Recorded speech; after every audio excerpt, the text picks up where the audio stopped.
Good morning students. आज हम पढ़ रहे हैं पाठ नमक का दरोगा। ये कहानी है और लेखक ने इसमें उस समय की सामाजिक परिस्थितियों का बहुत अच्छा चित्रण किया है। पाठ का शीर्षक है नमक का दरोगा। नमक जो हम उपयोग के लिए लाते हैं, खाने में स्वाद के लिए लाते हैं, और दरोगा ये एक पद है। तो लेखक कहते हैं, जब नमक का नया विभाग बना और ईश्वर प्रदत्त वस्तु के व्यवहार करने का निषेध हो गया। निषेध माने रोक लगना। नमक को पहले वैसे ही ले जाकर बेचा जा सकता था, पर अब उसका एक निश्चित विभाग बना दिया गया। तो लोग चोरी छिपे इसका व्यापार करने लगे।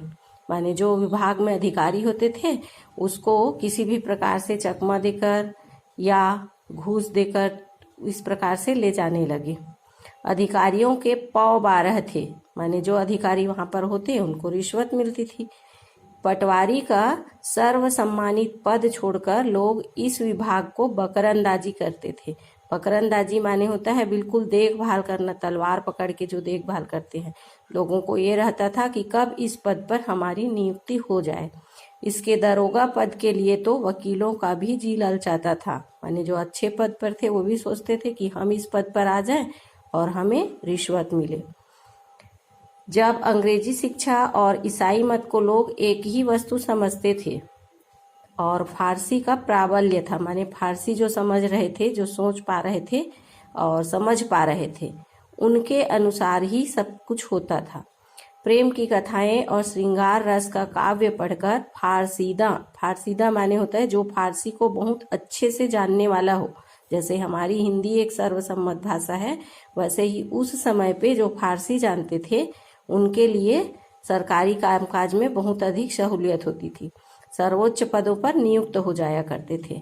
मुंशी वंशीधर भी जुलेखा की विरह कथा समाप्त करके मजनू की फरहाद के प्रेम वृत्तांत को से तात्पर्य है लेखक का, जैसे कोई बहुत ज्यादा किसी चीज की चाह होती है, वैसे ही वंशीधर एक युवक था।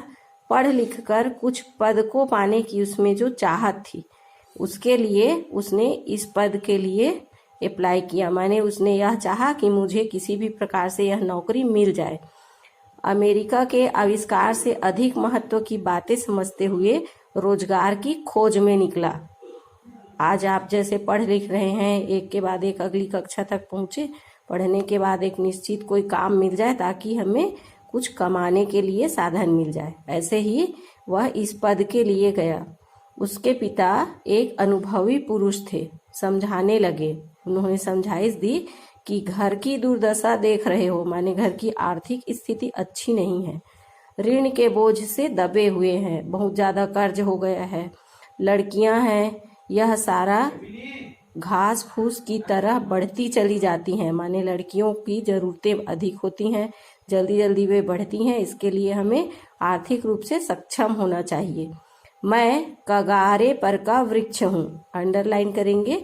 कगारे पर का वृक्ष माने अंतिम सहारा, पेड़ का जैसे कि नदी के किनारे हो, कब बहाव आ जाए और कब वह बह जाए, वैसे ही मैं वृद्ध हो चुका हूँ, ना मालूम कब गिर पड़ूं। माने ना मालूम कब मेरी मृत्यु हो जाए या मुझ पर कोई बीमारी आ जाए, मैं अब वृद्ध हो चुका हूँ। तो तुम घर की आर्थिक स्थिति संभाल लो, तुम ही घर के मालिक मुख्तार हो, माने अब जिम्मेदारी तुम्हारे ऊपर रहेगी।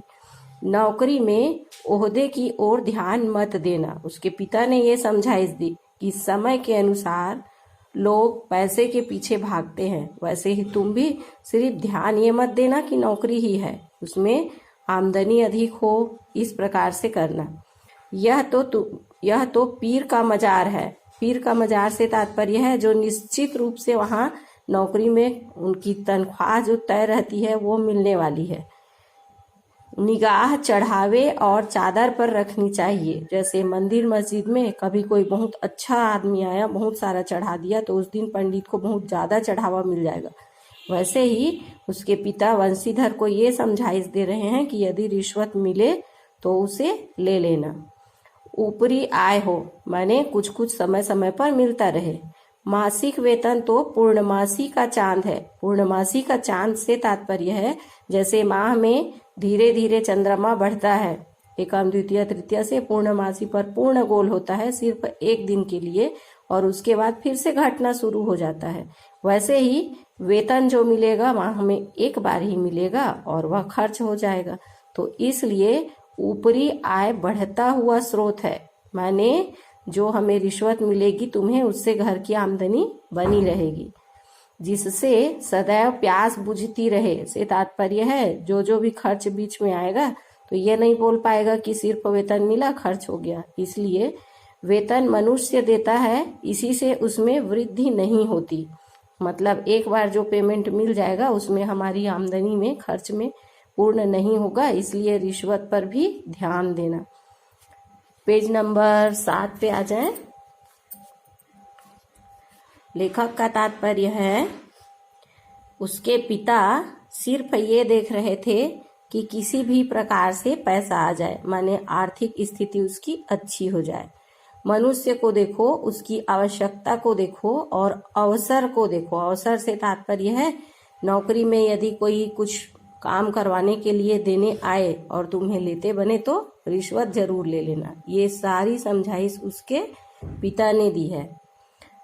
गरजने वाले आदमी के साथ कठोरता के साथ ही लाभ है, माने यदि कोई इस प्रकार के व्यक्ति हो तो उसके साथ कठोर व्यवहार भी करना पड़ेगा।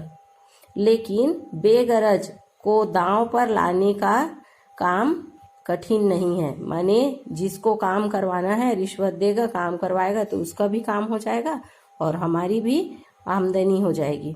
इन बातों को निगाह में बांध लो। निगाह में बांधना माने बहुत ध्यान पूर्वक सुनना, अमल लाना। यह मेरी जन्म भर की कमाई है। ये वंशीधर के पिताजी का अनुभव है कि वेतन से परिवार नहीं चलता, इसलिए रिश्वत ले लेना चाहिए। इस उपदेश के बाद पिताजी ने आशीर्वाद दिया। वंशीधर आज्ञाकारी पुत्र थे कि अपने पिता ने जो कहा उसे मानना चाहिए। ये बातें ध्यान से सुनी, माने उसने ध्यान से सुनी कि मेरे पिता कुछ कह रहे हैं और घर से चल पड़े। इस विस्तृत संसार में उनके लिए धैर्य अपना मित्र। ध्यान से सुनेंगे, धैर्य माने अपने आप में जो धीरज रखकर कार्य करे उसी को अपना मित्र माना। बुद्धि अपनी पथ प्रदर्शक, माने कोई भी, जैसे उसके पिता ने जो ज्ञान दिया वैसे कोई भी कुछ भी कह रहा है, अपने आप में सही निर्णय लेना ये अपनी बुद्धि पर निर्भर करता है। और आत्मावलंबन माने किसी की बात सुनना तो, लेकिन जो सच्चाई है जो अपने आप में करते बने उसे ही अनुसरण करना ही सहायक था। लेकिन अच्छे शकुन से चले थे, माने अच्छा शकुन था कि जाते ही उसको नौकरी मिल गई। नमक के विभाग के दरोगा पद पर प्रतिष्ठित हुए, माने दरोगा पद उसको मिल गया। वेतन अच्छा था और ऊपरी आय का तो ठिकाना ही न था, माने लोग रिश्वत दे देकर नमक ले जाते थे। वृद्ध मुंशी जी को सुख संवाद मिला। सुख संवाद, संवाद माने होता है समाचार। कौन सा समाचार? कि उसके बेटे को कौन सा पद मिला है? दरोगा पद मिला है। तो फूले न समाये। फूले न समाना माने अधिक प्रसन्न होना कि मेरा बेटा अब नौकरी में लग गया, अब हमारी आर्थिक स्थिति अच्छी हो जाएगी। महाजन कुछ नरम पड़े। कलवार की आशा लता लहराई, माने जो आर्थिक परेशानी के कारण बहुत बोझ में दबे हुए लग रहा था उससे कुछ राहत मिली कि बेटे को अब नौकरी मिल गई। पड़ोसियों के हृदय में सूल उठने लगे। सूल उठना माने, वैसे सूल माने होता है कांटा, तो पड़ोसियों को ये लग रहा था कि देखो जैसे ही पढ़ा उसके बेटे को नौकरी मिल गई, अब इसकी आर्थिक स्थिति अच्छी हो जाएगी। एक जलन ईर्ष्या की भावना आई। ये है कहानी का एक भाग जिसमें दरोगा पद पर नियुक्ति हुई। किसकी? वंशीधर की। जब वो काम करते गए जाड़े के दिन थे और रात का समय था। लेखक कहते हैं नमक के सिपाही चौकीदार नशे में मस्त थे। रात्रि का समय था, अब कौन अभी नमक लेने आएगा ये सोचकर अपने आप में थे। मुंशीधर को यहाँ आए अभी 6 महीने से अधिक न हुए थे, माने उसकी नियुक्ति को हुए अब लगभग 6 महीना हो रहा है। लेकिन इस थोड़े समय में उन्होंने अपनी कार्य कुशलता माने बहुत अच्छा काम करने का और उत्तम आचार माने होता है व्यवहार, अफसरों को मोहित कर लिया। सब उसके ऑफिसर उससे बहुत प्रसन्न थे। अफसर लोग उस पर विश्वास करने लगे। कि जैसे एक ये पद में है वैसे ही बहुत से भी लोग थे, किंतु वंशीधर ईमानदार था। नमक के दफ्तर से 1 मील पूर्व की ओर जमुना नदी बहती थी। कौन सी नदी थी? जमुना नदी। उस पर नावों का एक पुल बना हुआ था, जैसा कि आपको चित्र में दिखाया गया है। एक नाव बना हुआ था और उस पर से लोग आना जाना करते थे। उस पर नाव का एक पुल था। दरोगा किवाड़ बंद किए मीठी नींद में सो रहे थे। नियुक्ति किस चीज के लिए हुई थी? कि देखभाल करें अपनी अपनी जिम्मेदारी, पर अपनी जिम्मेदारी को छोड़कर चुपचाप सोने लगे थे। अचानक आंख खुली तो नदी के प्रवाह की तरह गाड़ियों की गड़गड़ाहट, माने रात्रि के समय में गाड़ी में कोई नमक भरकर ले जा रहा हो, उसकी आवाज आई तथा मल्लाहों का कोलाहल। मल्लाह माने होता है नाव को खेने वाला। नाव को कोई जब खेगा तब नदी पार करके आगे जा पाएंगे। कोलाहल माने होता है शोर शराबा। तो उनके बातचीत से जो शोर शराबा हुआ उससे दारोगा की नींद खुल गई, उठ बैठे। इतनी रात गए गाड़ियां नदी पर क्यों जाती हैं? अवश्य कुछ न कुछ गोलमाल है। कौन सा है? कि बिना उसका कीमत दिए नमक को चुपचाप चोरी छिपे ले जाने के लिए ये गाड़ियां आई हैं। तर्क ने भ्रम को पुष्ट किया, माने तर्क लगाए कि हाँ इतनी रात को नदी में आवाज हो रही है, कुछ बात है। वर्दी पहनी, वर्दी माने यूनिफॉर्म। तमंचा जेब में रखा, देखभाल के लिए है तो अपनी सुरक्षा के लिए उसको जो औजार मिला था, गन। थोड़ा बढ़ाए हुए पुल पर आए, माने जल्दी जल्दी आए। घोड़ा बढ़ाए हुए पुल पर आए, घोड़े में सवार हुए और आगे आए।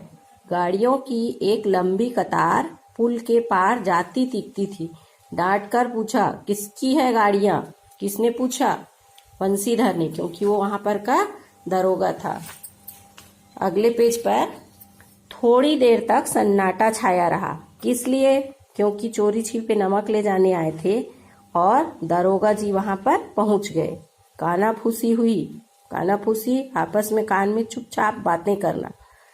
तब आगे चलकर कहा, पंडित आलोपी दिन की, माने एक दूसरे से पहले सोचे कि ये तो दरोगा जी उठकर यहाँ पर आ गए, अब क्या किया जाए। तब धीरे से उन्होंने बताया किसकी थी वो गाड़ियां? पंडित आलोपी दिन की, जो एक व्यापारी था। कौन पंडित आलोपी दिन? दारागंज के जो उसके काम करने वाले थे, उन्होंने अपने मालिक का नाम बताया। मुंशी वंशीधर और पंडित आलोपी दिन इस कहानी के मुख्य पात्र हैं। मुंशी वंशीधर जो किस पद पर नियुक्त हुआ? दारोगा पद पर। और पंडित आलोपी दिन एक भ्रष्ट व्यापारी था, इस इलाके के सबसे प्रतिष्ठित जमींदार के रूप में लाखों रुपये का लेन देन करते थे।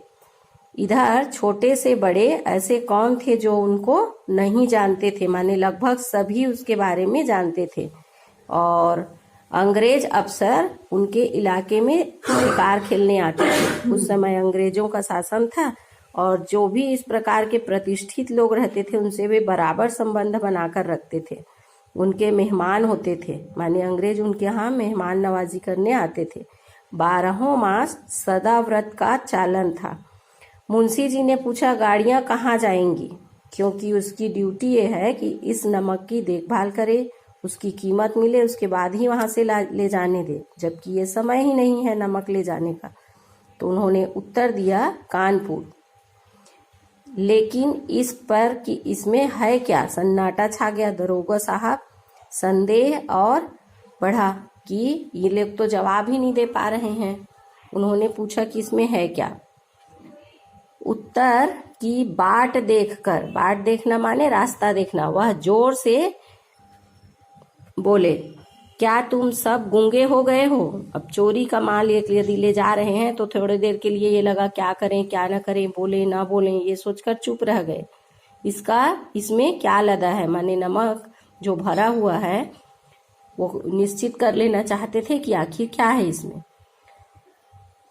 जब इस बार भी कोई उत्तर न मिला, माने उन्होंने न बताया, तो घोड़े को एक गाड़ी से मिलाकर बोरे को टटोला। टटोलना माने खोजना, निश्चित करना। तो देखा भ्रम दूर हो गया। पहले शक ही था, अब पता चल गया कि उसमें नमक है।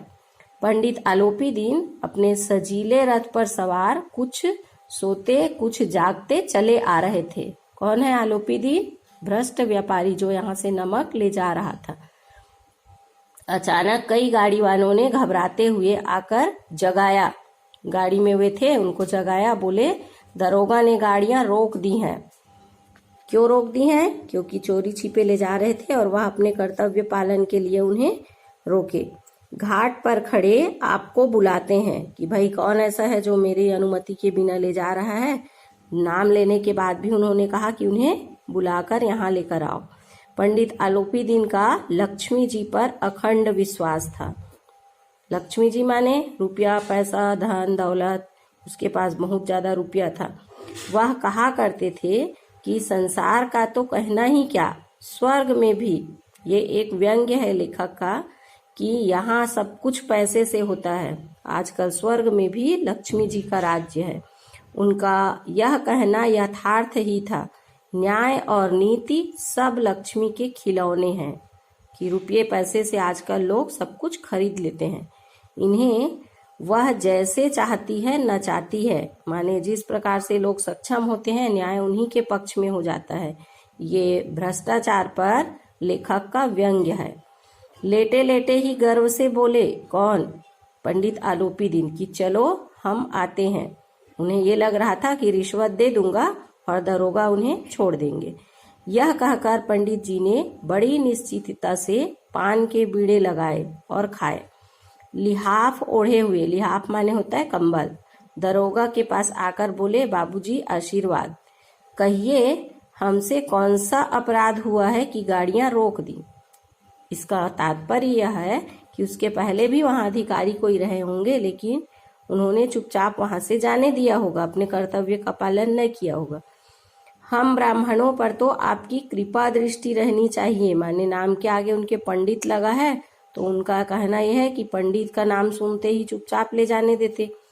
पंडित आलोपी दीन ने कहा। वंशीधर रुखाई से बोले, सरकारी हुक्म का तात्पर्य है कि मैं यहाँ पर एक मुलाजिम हूँ, माने मेरा पद है यहाँ की देखभाल करना, तो ये सरकारी हुक्म है कि यहाँ से नमक इस प्रकार से कोई भी नहीं ले जा पाएंगे, मैं नहीं ले जाने दूंगा। पंडित आलोपी दीन ने हंसकर कहा, सरकारी हुक्म तो जानते हैं सरकार को, मतलब इससे पहले जो भी होता है वो सब हमें पता है। हमारा और आपका तो घर का मामला है। ये भ्रष्टाचार का एक उदाहरण है कि जब भी किसी को अपना काम निकालना होता है तो अधिकारियों से इस प्रकार की बातें करते हैं। वैसे ही वे कह रहे हैं कि हम तो आपस में बात करके इसको सुलझा लेंगे। आपने व्यर्थ का कष्ट उठाया, माने गाड़ियां रोकी, ये बोला, उसके बजाय चुपचाप रिश्वत ले लेते। यह तो नहीं हो सकता कि इधर से जाएं और घाट के देवता को भेंट न चढ़ाएं। से तात्पर्य है जैसे मंदिर जाते हैं, कहीं पर भी जाते हैं तो देवता को कुछ न कुछ अपन चढ़ाते हैं, वैसे ही मैं यहाँ पर जो भी अधिकारी रहते हैं उसको रिश्वत दे देता हूँ।